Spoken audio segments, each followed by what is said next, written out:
keessaa dubbisa.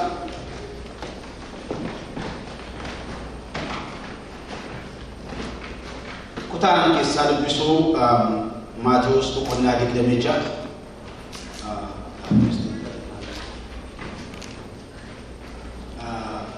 Maatewos 26 lakkoofsa 26 kaaseen amma 29 jedhu dubbisa.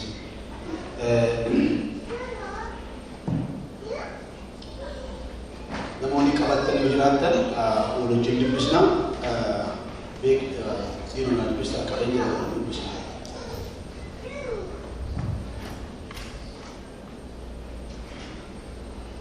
Maka Yesus ini dubbisa kata Gila Maatewos 26 lakkoofsa 26. Utuu nyaachaa jiranii Yesuus buddeena fuudhee eebbisee cabsees bartoota isaatiif kenne. Fudhadhaa nyaadhaa kun dhagna kooti jedhe. Xoofoos fudhatee Waaqayyoon galata galchee isaaniifis kenne. Hundumti keessan kanatti dhugaa. Kun dhiiga kooti. Dhiigni kun kakuu dhaabbate sanaa cimsuudhaaf dhiifamuu cubbuu namoota baay'eetiif dhangala'a. Amma jalqabee hamma guyyaa gaafa ani mootummaa abbaa koo keessatti isa haaraa isin wajjin dhugutti deebi'ee daadhii wayinii kanatti akka hin dhugne isinittan himaa jedhe. Ameen. Gooftaa Yesuus nu wajjin ati waaqarra jirta. Hafuuraan bakka hundumaa jirta. Nuti yaa Waaqayyo cubbamoota. Gatii cubbuu ofii keetiin fannoo irratti kan kaffalte nu baaste. Dhiiga kee kan dhangalaaste. Gumaan yaa Waaqayyo isa akka yaadannuuf immoo dhaabbata kakuu haaraa dhaabdee kan deemte.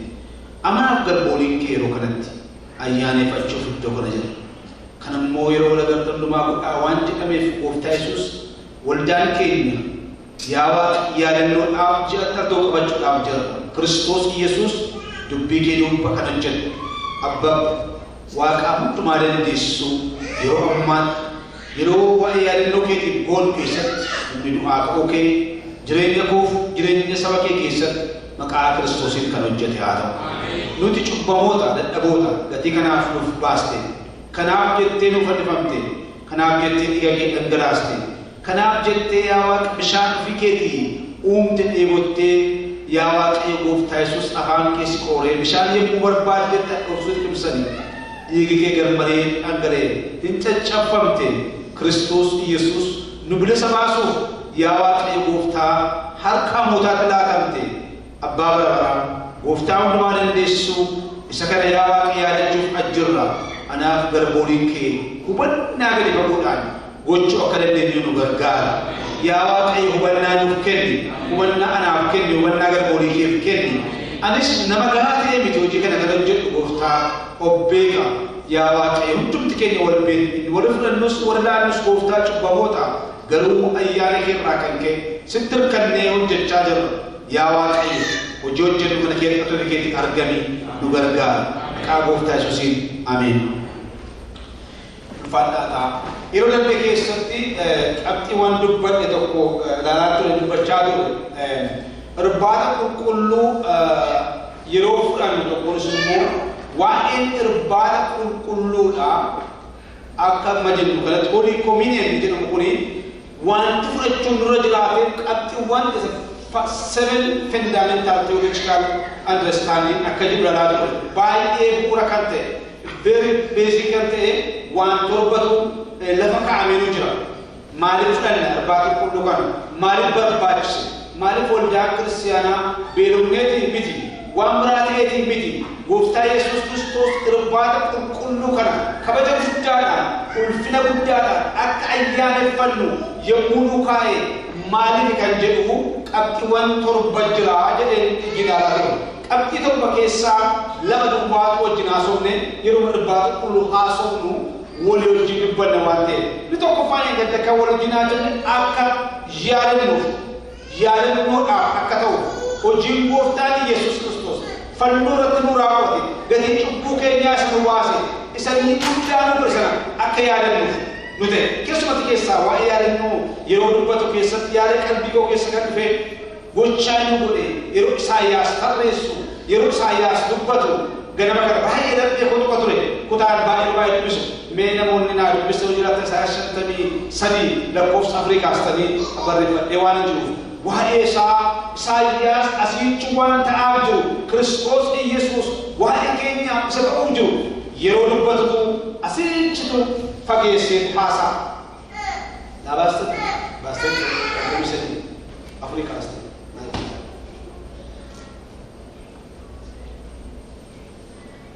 Namni bisa makai Yesus. Inni garuu dhugumaan dhiphina keenya ofirra hin kaaye. Inni dhugumaan maal goote dhiphina keenya ofirra kaaye ofirra hin baate. Muddama keenya sin baate. Muddama keenya baate. Nuyi garuu akka waan Waaqayyo dheechesatti fidee akka waan inni isa rukutee gadhiisa deebisettis hin lakkoofne. Inni garuu balleessaa keenyaaf hin waraanne. Sababii yakka keenyaafis reebamee hin caccabsame. Nuyi nagaa akka argannuuf inni nadabame madaa'uu isaatiinis fayyinni nuuf hin argamne. Nuyi hundumti keenya akka hoolotaa karaa irraa bannee turre adduma addaanis karaa hin gorre. Waaqayyo garuu yakka hunduma keenyaa isa irra hin kaa'e.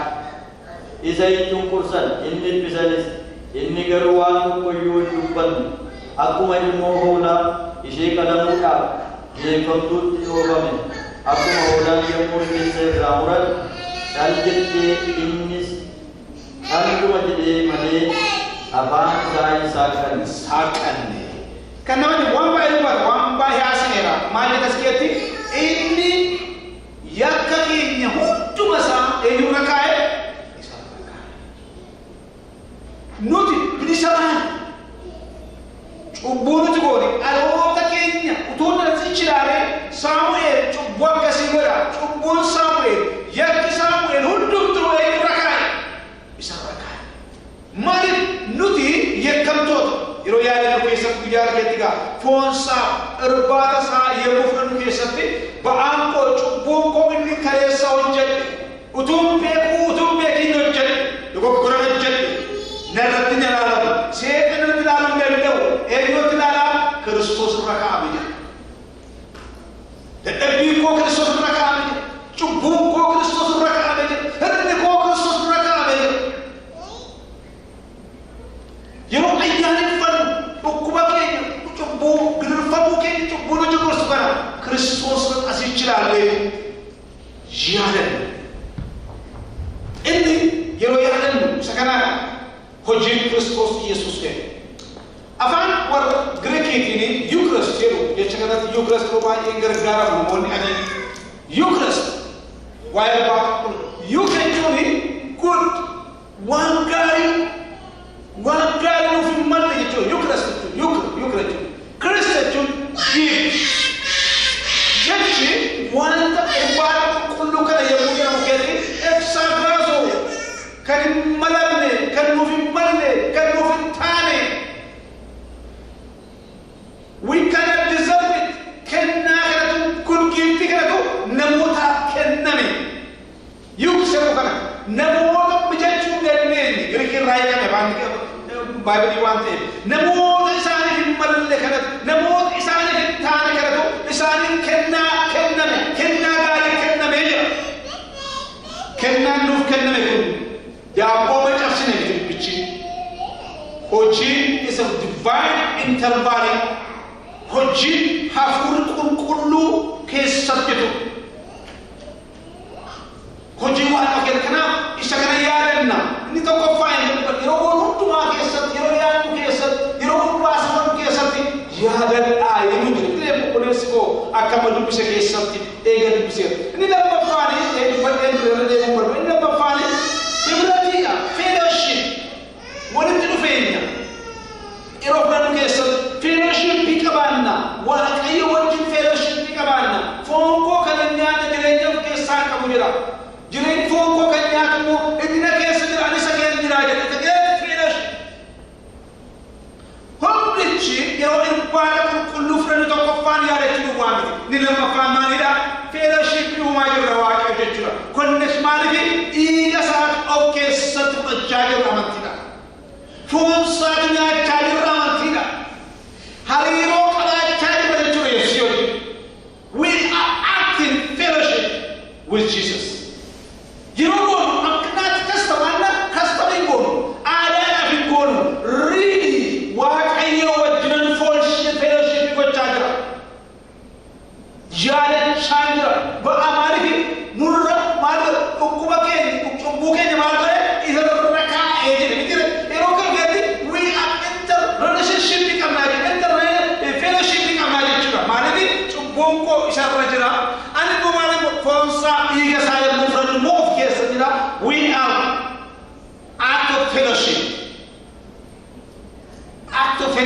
كرتيان مجرى البارو كله أكتو فيلشي هبرتي تكوما أبارتنا أفرنا البارو كله والجاك السيارة واجد تيمت تربل جد أنتو غافلو we are renovation of charger some Israeli يروي البارو كله كره يقول أولي is a Passover جرا سانك Passover جوني يروي تركينا سانك سابان سايدانا يروي بيجي يروي تانا ما كيسالي يروي الجمال بقوته موتي كمسي هندوه موتي كمسي يبغى تكيساتو واقع واقع ما بقول هولا إيه هولي شافو اللي ما نقدرني بلبل من ساعتي كاوتير هندي بودرني بلبل هولي شافي كابني بني كذا إذا الله مقدر الله ما برامي إيه هولا بلبل تاني بامي ركوب تان فول ركوب كذا بس ركوب تان دول بيجيس إيه هولا بريسا باسمنده إيه الموضوع yang jelas ini nanti yang bolong hamba berisa membahas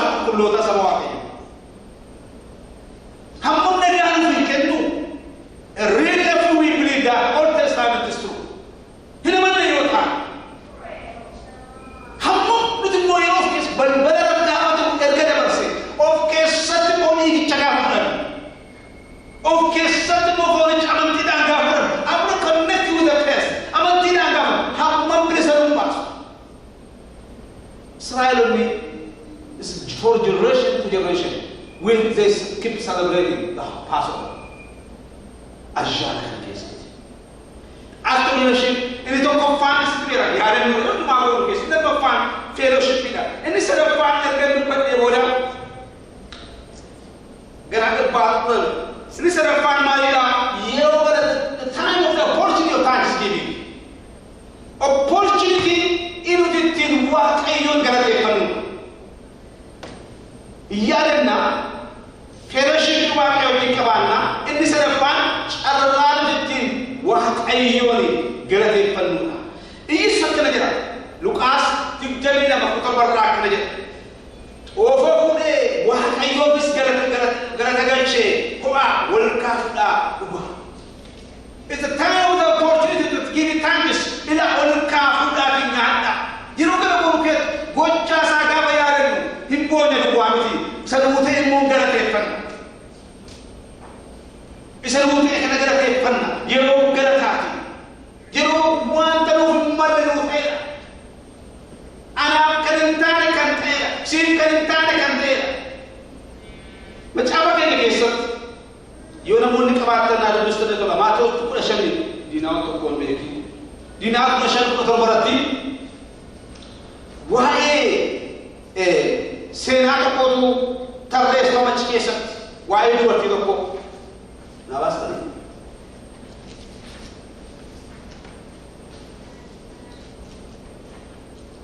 dan lu bisa dibde shirika ay to bisa di tayar sa do to kata Matius division ya dia tu laku sedem shirika asta ibu pura shan di itu Anda bersama Yesus ini kerja. Dubartittiin garuu dhuftee miila Yesuusitti kuftee yaa gooftaa na gargaari jettee Yesuus yommus deebisee buddeena ijoollotaa fuudhanii saroota darbachuun ba'eessa miti jedhe. Isheen eeyyee yaa gooftaa haa ta'u iyyuu malee saroonnis maaddii gooftota isaanii irraa isaa harca'uu hin nyaatu jedhe. Kana irratti Yesuus dubartiin ana amantiin kee guddaadha akkuma ati barbaadde siif haa ta'u jedhee deebisee ilaala wanta kun dubartiin akka sana laasinam isheen gara Kiristoos dhaftee dubbii isheen gaafattee mucaa konaa fayyadamtee dubbiin Yesuus dubbatu maalidha Yesuus time is opportunity yeroo dubbatu waa'ee maal dubbatanni waa'ee asicha ta'uuf jiru dubbata waa'ee ofii isaatii sacrifice dubbata theological understanding hermeneutics akkasiin interpret godha waa'ee ofii isaa waa'ee irbaata dubbata akkana jettee yaa duratti nana too literally yeroo dubbatu yaa duratti nana yaa mucaana maal buddeen ijoollotaa itti kennan sarootaaf hin kennanitti jedhe siif hin ta'u siif hin malu waan siif malu miti isheen maal jetteen dhugaa jechuuti jette garuu waan tokko jiratte maal ta'u saroonni maal godhu isa gooftotii isaanirraa harcaanii nyaachuu is so humble. God of James itu gara Kristus Yesus kan jadi amanti kesi paise. Amanti cuma kabda amanti kesi paise. Irbat Yesus fayina Yesus gochu juru kesi. Ba Kristus tempo juru kesi.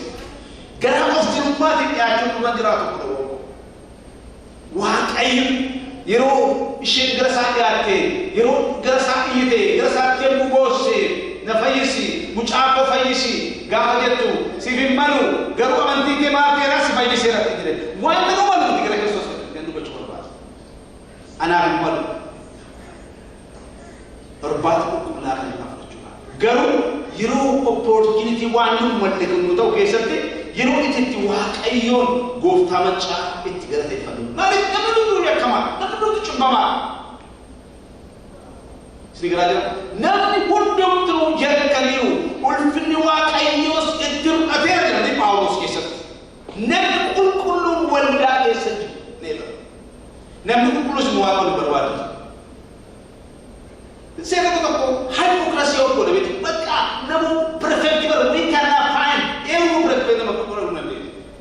Cubbamoota walitti qabee dadhaboota walitti qabee waan isin dadhaboonni malee isin jajjaboonni warra jajjaboonni warra dadhaboonni kun egaa yeroo irbaata qulqulluutti gaafa dhiyaatan keessatti naaf hin ta'u kanaaf carraa kan argachuu mootiin maal ta'e galatu. Phaawulos ni jabaa kun yoo akkana jedhe kutaa boleessi koo diinoo daldala keessa yaada tokko keessa gadi bu'uun dubbatu. Yeroo dubbatu keessatti Roomaa boqonnaa torba irratti fakkaata lakkoofsa 25 kaasee yaadisaa yoo argatan ministeerri gaarii yoo dubbisu waan ta'eef Roomaa boqonnaa torba waa'ee maal dubbata waa'ee dadhabbii isaa dubbata waa'ee irra isaa dubbata ani nama gadadamaadha ani nama cubbamaadha eenyutu maaloo kanatti eenyu bilisa na baasaa jedhee murii ishee waan ta'uun galateeffata. Nama cubbamaadha Kiristoos. Kanaaf yeroo irbaata qulqulluutti naafastan iddoo fuuqas ta'u.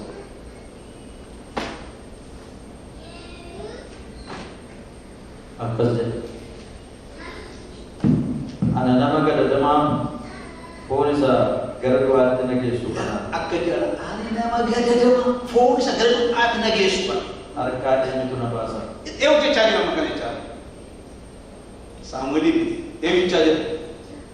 Nama guddaa nama waaqayyo nama waaqa sadaffaa argatu maalumatti gandana baasa maalitti foon isa gadadamaa gara kabtana geessuufa gara du'aatti na geessu nala